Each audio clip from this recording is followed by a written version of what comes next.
Previously, we talk about falling in love all the time. We make movies about it, write songs about it, build entire industries around that first spark, that rush, that butterflies in your stomach feeling. But nobody really talks about what happens after that. After the honeymoon phase fades, and you're sitting across from someone at breakfast, and they're chewing louder than you remember, and you're thinking, is this it? Is this what forever looks like? Let's talk about this today. And here's the thing that nobody wants to admit out loud. Sometimes the person you love the most, your best friend, your partner, the one you chose above everyone else, starts to feel like a stranger. Not because you stopped loving them, but because somewhere along the way, you forgot how to be friends with them. And that's what we need to talk about today. Because I'm convinced that the secret to lasting love isn't actually romance at all. It's friendship. It's that deep, unglamorous, everyday kind of connection that nobody writes pop songs about. So let me ask you something. When's the last time you genuinely enjoyed hanging out with your partner? Not date night. Not because it was Valentine's Day or your anniversary. Not because you were trying to fix something or prove something. Just hanging out, laughing about nothing, being stupid together, feeling like you're with your favorite person in the world. Not just the person you're obligated to love. Because here's what happens in most long-term relationships. We start treating our partners like projects, like problems to solve, like responsibilities on our to-do list. We forget that this person, this human being sharing our life, is supposed to be our friend, our best friend, the one we actually choose to spend time with, not just the one we're contractually bound to through marriage or kids or a mortgage. And the psychology behind this is fascinating. There's this concept in relationship research called the Michelangelo phenomenon. It's this idea that the best relationships are the ones where both people sculpt each other into their ideal selves, like Michelangelo chipping away at marble to reveal the statue inside. But here's what they don't tell you. That only works when there's genuine friendship underneath, when you actually like the person you're trying to grow with, when you're not just tolerating each other's presence, but actively enjoying it. Think about your actual friendships for a second. Your real friends. The ones you text random thoughts to at 2 in the morning. The ones who make you laugh until your stomach hurts. What makes those relationships work? It's not passion. It's not commitment. It's not even love in the romantic sense. It's curiosity. It's playfulness. It's the ability to be completely yourself, without performance or pretense. And somewhere along the way, we convince ourselves that those qualities don't matter in romantic relationships, that they're somehow less important than paying bills together, or raising kids, or maintaining a household. But I'm telling you, that's backwards. The couples who make it, the ones who are still genuinely happy 20, 30, 40 years in, they're the ones who never stopped being friends. They're the ones who still make each other laugh, who still ask each other questions like they're getting to know each other for the first time, who still have inside jokes and shared interests and genuine curiosity about each other's inner worlds. And this isn't just my opinion. The research backs this up. Dr. John Gottman, who's probably the most famous relationship researcher in the world, he studied thousands of couples over decades.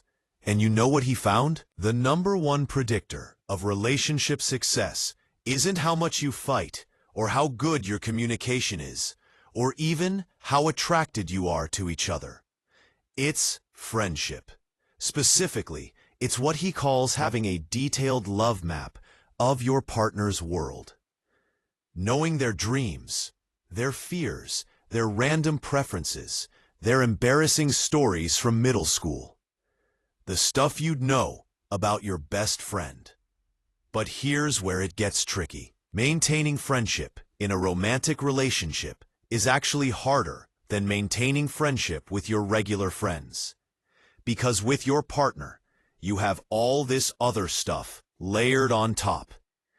You have shared finances and household responsibilities, and maybe children and in-laws and sexual expectations and all these unspoken contracts about who you're supposed to be for each other. And all of that weight, all of that pressure, it can crush the friendship underneath if you're not careful. I see this all the time. Couples who used to genuinely enjoy each other's company, who used to talk for hours, who used to be each other's favorite person, they slowly drift into this business partnership arrangement.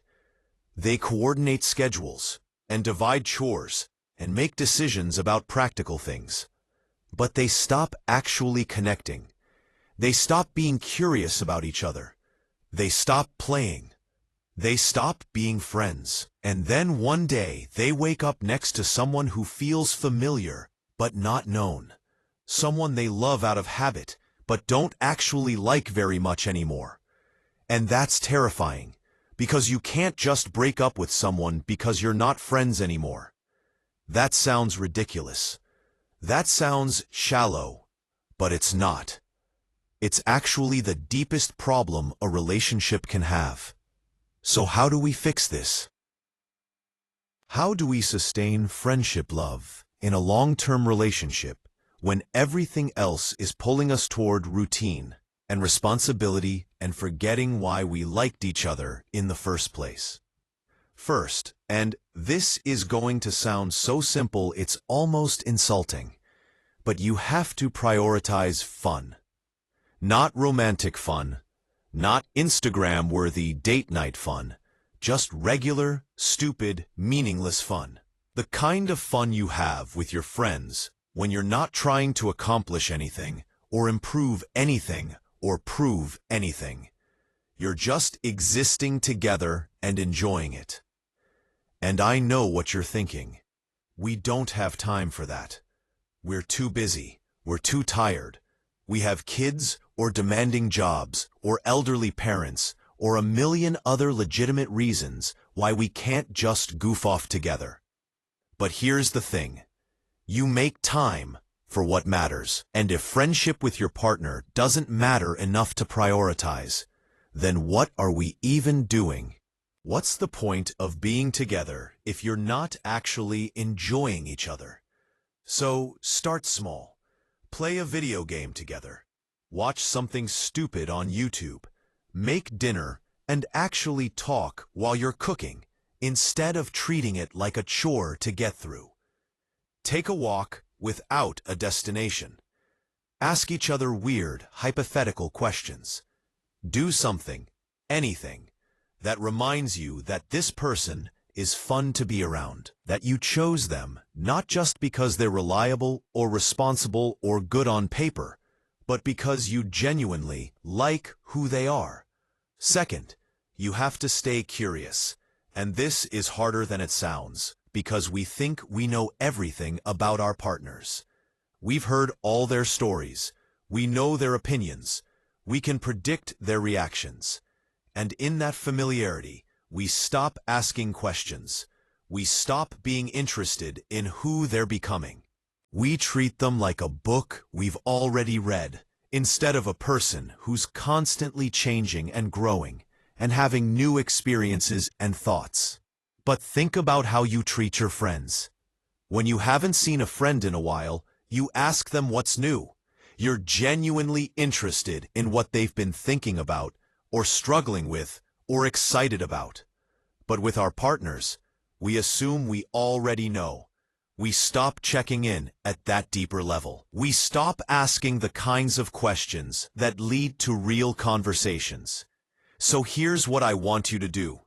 Tonight, or tomorrow, or whenever you have 20 minutes with your partner, ask them something you don't know the answer to. Not, what do you want for dinner?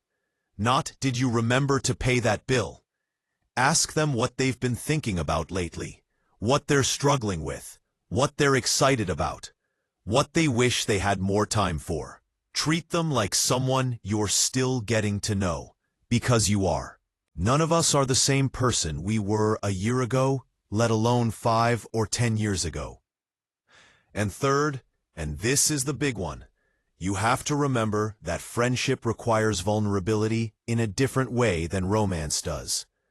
With romance, we're vulnerable about our feelings, our desires, our insecurities.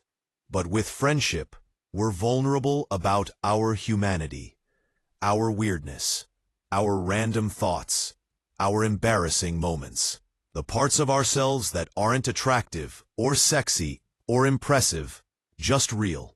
And this is what dies first in long-term relationships. We start performing for each other. We start trying to be the partner we think we should be, instead of the person we actually are. We hide our weird thoughts because we don't want to seem immature. We suppress our silly impulses because we're supposed to be responsible adults now. We stop being fully ourselves because somewhere along the way, we got the message that our authentic self isn't enough. But friendship can't survive that. Real friendship requires you to be a little bit ridiculous, a little bit messy, a little bit human. And if you can't be those things with your partner, if you're constantly editing yourself to fit some image of who a good wife or husband or partner should be, then you're not friends. You're just two people playing roles in each other's lives. I want to tell you about something that happened to me. A few years ago, I was in a relationship that looked perfect from the outside. We were compatible on paper. We rarely fought. We had a nice apartment and good jobs and friends who thought we were relationship goals. But I was so lonely because we weren't friends anymore. We'd turned into roommates who occasionally had sex and split the rent. We coordinated our lives, but we didn't share them. And the moment I realized it was over was when I had something funny happen to me, and I wanted to text my friend about it. And then I realized I was thinking about texting anyone but my partner. The person who was supposed to be my best friend, my first call, my favorite person, had become someone I didn't even think to share my life with anymore.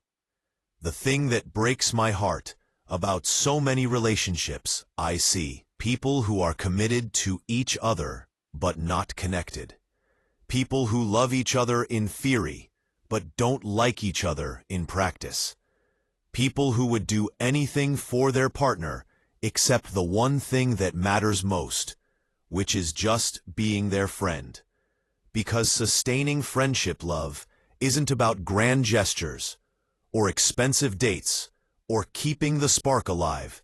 It's about the small, consistent, everyday choice to treat your partner like someone you actually want to be around, someone you're curious about, someone you have fun with, someone you're genuinely friends with, not just legally or morally obligated to.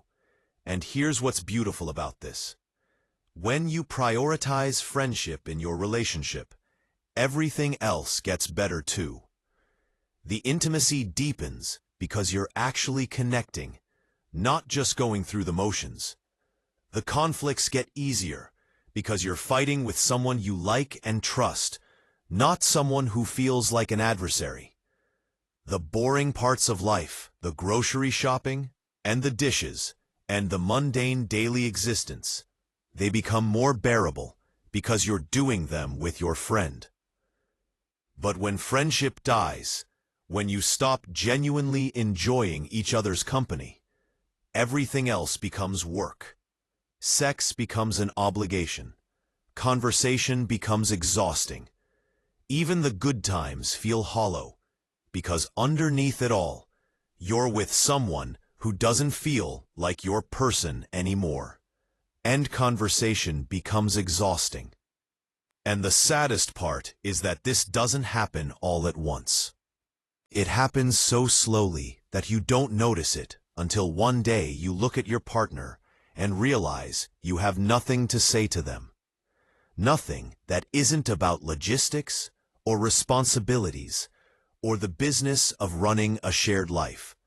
You've forgotten how to just talk, how to just be, how to just enjoy each other. So if you take nothing else from this video, take this.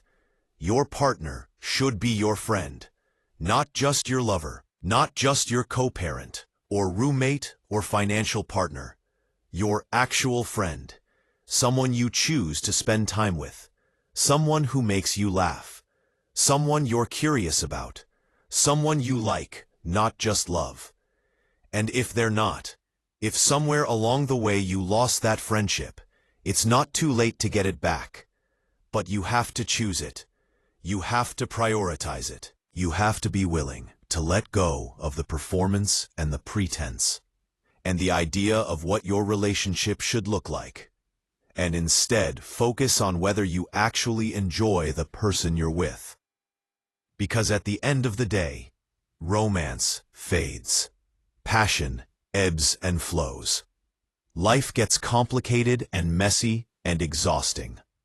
But friendship, real friendship, the kind where you genuinely like and respect and enjoy the person you're with, that's what sustains us. That's what makes it worth it. That's what turns a relationship from something we endure into something we cherish. So start today. Be your partner's friend. Ask them questions. Make them laugh.